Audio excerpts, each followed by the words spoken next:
Hello दोस्तों, स्वागत है आप सभी का टू द पॉइंट के ज्योग्राफी के सेशंस में।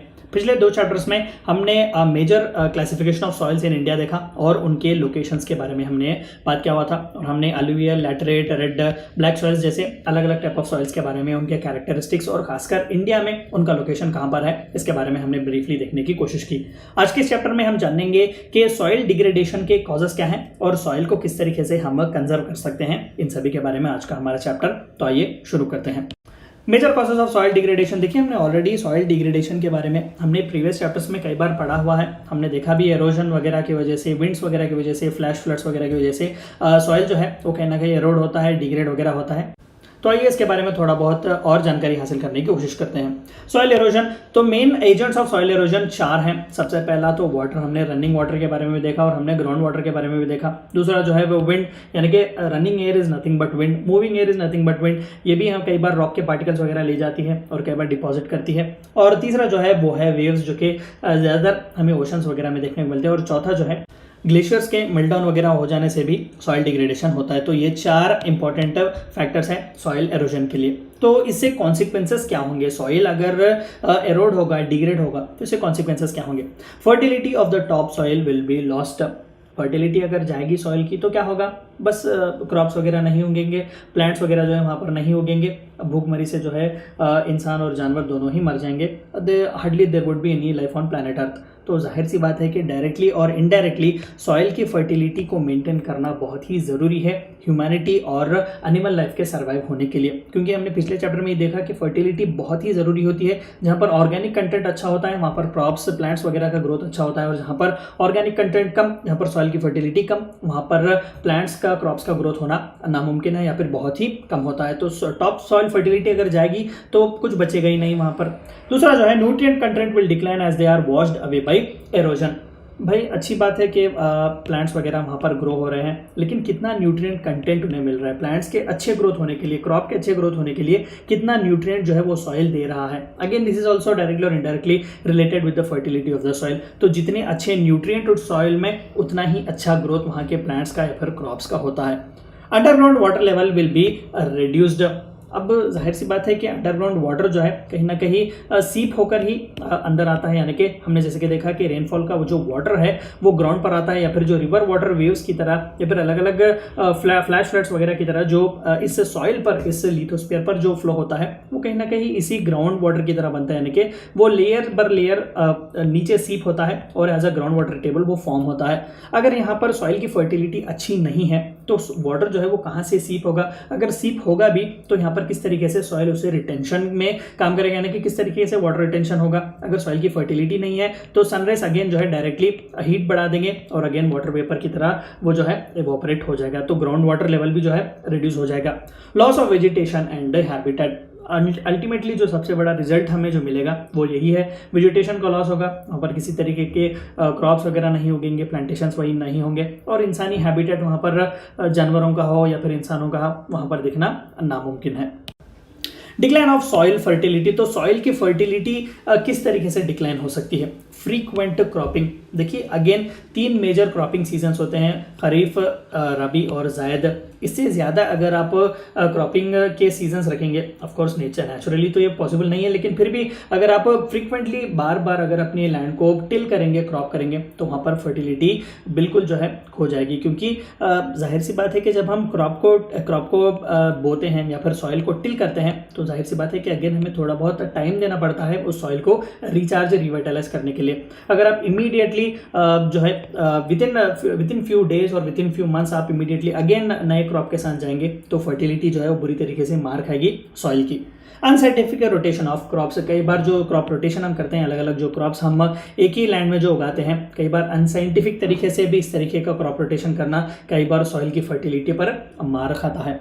Extensive and excessive use of chemical fertilisers, ये भी बहुत ही गलत है। क्योंकि कई बार वाटर की फैसिलिटी ना होने के कारण कई बार इस तरीके के केमिकल फर्टिलाइजर्स पर ज़्यादातर डिपेंड होना पड़ता है, क्योंकि फार्मर्स को जो है जाहिर सी बात है कि उस क्रॉप को किसी न किसी तरीके से सर्वाइव करवाना है। अगर एडिक्वेट उन्हें वाटर की फैसिलिटी ना मिले तो वो ज़्यादातर इन्हीं फर्टिलाइजर्स पर और खासकर बग्स वगैरह को, वीड्स वगैरह को मारने के लिए, इंसेक्ट्स वगैरह को मारने के लिए हद से ज़्यादा भी पेस्टिसाइड्स का इस्तेमाल करना, ये भी कहीं ना कहीं हार्मफुल है। Too much use of chemical pesticides also causes the decrease in soil fertility. तो वाटर लॉगिंग के प्रॉब्लम की वजह से भी हमें सॉइल की फर्टिलिटी कम होती देखने को मिलती है, जैसे कि if there is no proper drainage system in the land will become water logged. जाहिर सी बात है कि एक रीजन में या फिर एक लैंड में या फिर एक एरिया में अगर वाटर जो है वो कहीं ना कहीं ड्रेन होकर आ रहा है, चाहे वो रेनफॉल वाटर का हो या फिर कहीं ना कहीं फ्लड्स वगैरह से, अगर वो एक ही जगह पर वाटर लॉग होता है तो ये पूरी जो मिट्टी है वो नम हो जाएगी, यानी कि वो कहीं ना कहीं हद से ज़्यादा वेट हो जाएगी और उसकी फर्टिलिटी जो है वो अब बरकरार नहीं रहेगी, वो कहीं ना कहीं लॉस हो जाएगी। तो जाहिर सी बात है कि इस तरीके का वाटर लॉगिंग सिस्टम भी बहुत ही ख़राब है। कब का तब जो है हमें drainage through adequate proper drainage system इस वाटर को जो है एक तरीके से दूसरे तरीके से या फिर एक तरफ से दूसरी तरफ हमें मूव करना बहुत ही ज़रूरी है। The normal circulation of air will not be possible due to waterlogging and amount of oxygen in the soil will decline. अब जाहिर सी बात है कि रात दिन अगर वाटर का एक पूरा एक लेयर जो है सॉइल के ऊपर रहेगा तो सॉइल को एडिक्वेट ऑक्सीजन कहाँ से मिलेगा, अमाउंट ऑफ ऑक्सीजन, वहाँ पर एडिक्वेट सनराइज जो है वगैरह कैसे पहुँचेंगे, तो इसकी वजह से भी सॉइल पर फर्टिलिटी पर मार पड़ता है। सेलेनिटी यानी कि खारे पानी से भी बहुत ही प्रॉब्लम है। ज़्यादातर कोस्टल रीजन्स में हम देखते हैं ओशन का वाटर वगैरह टाइड्स वेव्स के जरिए जो है वो खासकर कई बार कोस्टल रीजन्स में आता है, फिशरमैन्स वगैरह जहाँ पर रहते हैं। सॉइल विल बिकम सलाइन और अल्कलाइन, यानी कि ज़्यादातर केमिकल रिलेटेड वहाँ पर होना है, फिर ज़्यादातर सैलिनिटी वहाँ पर होना। In low rainfall regions is also an example for such reduction in fertility of the soil. तो जहाँ पर लो रेनफॉल के रीजन्स होते हैं, जहाँ पर राजस्थान वगैरह जैसा रीजन, आप नॉर्थर्न गुजरात भी जहाँ पर आप देख लें राजस्थान के बॉर्डरिंग के रीजन में, वहाँ पर भी बहुत ही कम रेनफॉल की वजह से ये सैलिनिटी जो खारापन है वो बहुत ही बढ़ता है। केमिकल नेचर जो है अल्कलाइनिटी वो भी सॉइल की बढ़ती है, जिसकी वजह से सॉइल की फर्टिलिटी बहुत बुरी तरीके से मार खाती है। When the sea water enters the land the soil becomes saline. बिल्कुल जहाँ पर ओशनिक वाटर लैंड वाटर से कोलाइड करता हो वहाँ पर भी जो आसपास से लैंड का जो रीजन है, अभी जैसे कि मैंने कहा कि कोस्टल रीजन, वहाँ पर भी हमें सैलिनिटी देखने को मिलती है। शिफ्टिंग और जूम कल्टीवेशन, इसके बारे में हम बचपन से पढ़ रहे हैं, जिसे हम स्लैश और बर्न मेथड भी कहते हैं, जहाँ पर खासकर जो ट्राइबल पीपल होते हैं वो फॉरेस्ट में किसी एक स्पेसिफिक रीजन मान लेते हैं कि 1 एकड़ में उन्होंने वीट वगैरह उगाया हुआ है और क्रॉपिंग का सीजन खत्म होते ही वो यहाँ पर हार्वेस्ट करते हैं और इस पूरे रीजन को जो है वो जला देते हैं। वो ये समझते हैं कि इस तरीके से we will be easily disposing of the waste, जो वेस्ट मटेरियल स्टबल वगैरह जो होता है उसे वहाँ पर वो बर्न करते हैं और इमीडिएटली एक नए रीजन पर वहाँ पर जाते हैं जो कि अच्छा खासा फर्टाइल होता है। वहाँ पर भी नेक्स्ट क्रॉपिंग सीजन वो क्रॉप्स वगैरह का हार्वेस्ट करते हैं और उस रीजन को भी जला देते हैं। तो इसकी वजह से, इस जलाने की वजह से इन सॉइल की फर्टिलिटी पर भी मार पड़ता है। इसे स्लैश एंड बर्न तरीका भी कहते हैं या फिर इसे शिफ्टिंग कल्टिवेशन है, क्योंकि एक रीजन से दूसरी रीजन पर शिफ्ट हो रहा है, इसे जूम कल्टिवेशन भी कहा जाता है। It is type of cultivation mainly practice in north eastern states of India. जैसे कि मैंने कहा कि जहाँ पर ट्राइबल पॉपुलेशन ज़्यादा है वहाँ पर इस तरीके के पॉपुलेशन या वहाँ पर इस तरीके के कल्टिवेशन को फॉलो किया जाता है। It is a type of slash and burn method of cultivation. This causes major deforestation, environmental pollution, loss of habitat for wild animals, etc. अच्छे खासे फॉरेस्ट एरिया में अगर आप आग लगा देंगे तो कौन सा फॉरेस्टेशन वहाँ पर अच्छा होगा? डिफॉरेस्टेशन है, आप जब जब ज़रूरत पड़े एक नए पैच ऑफ लैंड को, फर्टाइल लैंड को आप यूज़ कर रहे हैं, वहाँ पर हार्वेस्ट कर रहे हैं, उसे जला दे रहे हैं। एनवायरमेंटल पोल्यूशन, आग लगाने से तो जाहिर सी बात है कि धुआं वगैरह फैलता है, हीट वगैरह बढ़ता है, एनवायरमेंटल पोल्यूशन। और वाइल्ड एनिमल्स का हैबिटेट फॉरेस्ट में लॉस हो रहा है। ये बेचारे लोग रोड वगैरह पर आ जाते हैं कभी कभार, क्योंकि उन्हें एडिक्वेट एरिया या फिर फूड नहीं मिलता उस फॉरेस्ट में। सॉइल कंजर्वेशन मेथड्स, तो अब तक हमने सॉइल डिग्रेड किस तरीके से होता है उसके बारे में देखा, तो अब हम सॉइल को किस तरीके से कंजर्व कर सकते हैं उसके बारे में देखते हैं। अफॉरेस्टेशन, जितना हो सके उतना फॉरेस्ट के एरिया को बढ़ाइए, प्लांटिंग सैपलिंग्स वगैरह जो है आसपास के रीजन्स में लगाइए। जहाँ पर बैरन लैंड्स होते हैं, जो बंजर ज़मीन होती है, वहाँ पर जाकर आप इस तरीके के जो बड़े बड़े ट्रीज वगैरह होते हैं वहाँ पर भी आप प्लांटेशंस वगैरह लगवा सकते हैं। इसे अफॉरेस्टेशन कहा जाता है। Counter ploughing, that is cultivating against the direction of wind, ताकि जहाँ पर से स्पीड विंड जो आ रही है उसके खिलाफ जो है काउंटर बंडिंग करें, यानी कि इस तरीके के लाइंस में या फिर जो ऑपोजिट परपेंडिकुलर जो शेप में होते हैं वहां पर आप ट्रीज वगैरह जो है, क्रॉप्स वगैरह जो है वहां पर आप लगवाएगा, ताकि ये विंड जो है इस सॉइल के फाइन पार्टिकल्स को लेकर आगे ना बढ़े, क्योंकि जब वो इस ट्रीज से इस क्रॉप वगैरह से कोलाइड करें तो वहीं पर वो कहीं ना कहीं डिस्पर्स हो जाए और ये लैंड की फर्टिलिटी बरकरार रहे। Strip cultivation, that is cultivating in the strips, strips के तौर पर जो है आप कल्टीवेशन कीजिएगा। इससे भी जो है कई बार जब हम वाटर वगैरह इरिगेशन के लिए इस्तेमाल करते हैं तो ज़्यादातर सॉइल जो है वो एक जगह से दूसरी जगह नहीं जाता, वो जहाँ पर है वहीं पर ही रहता है।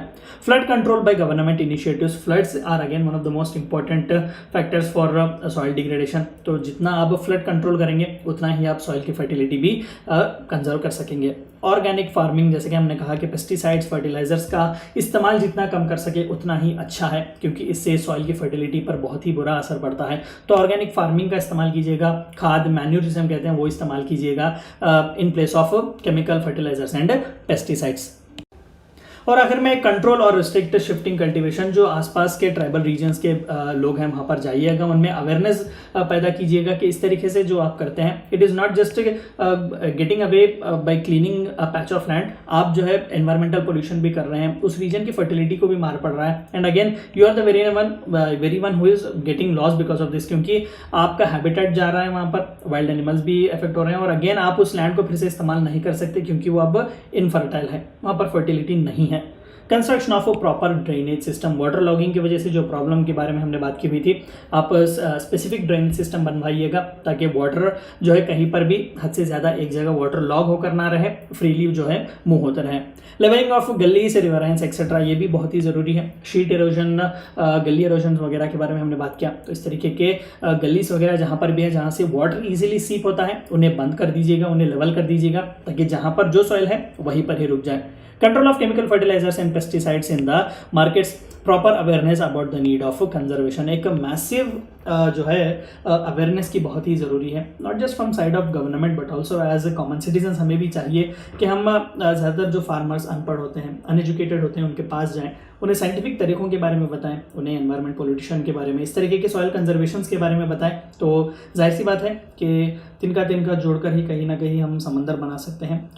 तो इस तरीके के मैसिव अवेयरनेस के बाद, साइंटिफिक तौर तरीकों को इस्तेमाल करने के बाद ही हम जाकर कहीं ना कहीं सस्टेनेबल डेवलपमेंट, या फिर जो हमारे रोज़मर्रा की ज़िंदगी में जिससे सस्टेनेबिलिटी की भी हम बात करते हैं वहाँ पर हम रीच हो सकते हैं। ये थी चंद बातें आपको जाननी थी soil degradation and soil conservation के बारे में। Thank you for watching my video.